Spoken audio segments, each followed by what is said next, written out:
Gene, we've seen the collapse of FTX, now the guilty plea from Binance. What do you think all of this means for the industry moving forward? And in particular, what do you make of the positive market reaction off the back of that guilty plea from Binance? What happened here?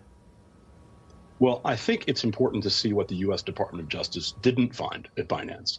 You know, when you look at what they're actually accusing Binance of and what CZ is going to plead guilty to, it is early on KYC AML violations. You know, unlike FTX, the money was there. There was no fraud. You know, this was a real legitimate enterprise. And I think the, outcome here recognizes that. But it underscores another very important point. You know, the point of blockchains and cryptocurrencies is to decentralize, is to not have to worry about whether CZ is doing everything right. Instead, trust and verify yourself, self-custody. I think those are the more important points that we all need to take from, both FTX and Binance. These were classic centralized exchanges that we've had for hundreds of years.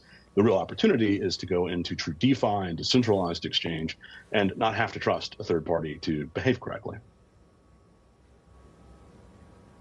Tell me what all of this means for your business as well. And in particular, how should the SEC be classifying your tokens? We've just seen this ruling with Ripple and XRP, the SEC saying that XRP is not a security. What does that mean for Chia?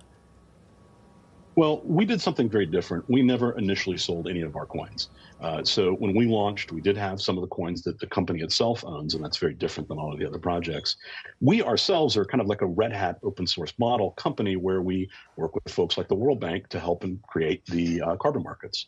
So, for us, it's been important to see that the most extreme views of the SEC have generally not made it through the court system in the United States. So, that every cryptocurrency is always a security has generally not been something the courts have been open to.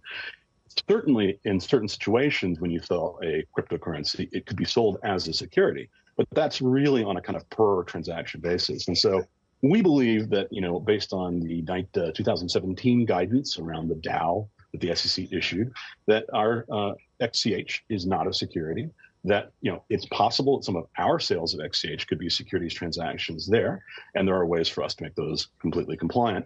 And that's why partially we filed our confidential IPO filing mid to late last year. And, we're excited to be able to continue to have that kind of purely compliant view. And as the IPO markets hopefully recover, we want to be ready when that occurs. Okay, so walk me through that, because it has been a turbulent time, as we've been discussing. You've had to let a lot of people go. At the same time, you lost a key banking partner. There was some thinking that this IPO was on ice indefinitely. You're now saying you're making plans for it to go ahead. Can you give me a timeline on that? Yeah, we were banking with Credit Suisse, and I think, everyone who was dealing with Credit Suisse at the time was not expecting what happened between UBS and Credit Suisse. So that put a delay. Now we're back on track. We have gotten back with an underwriter and are about to turn our next comments. We've always expected this process to take some time, though. This is a very novel sort of offering, and I think the SEC is looking appropriately closely to it, but has been completely businesslike with this. So, we are in many ways more limited by the overall market. I think we haven't necessarily seen the kind of after performance that everyone would like to have seen from the recent IPOs.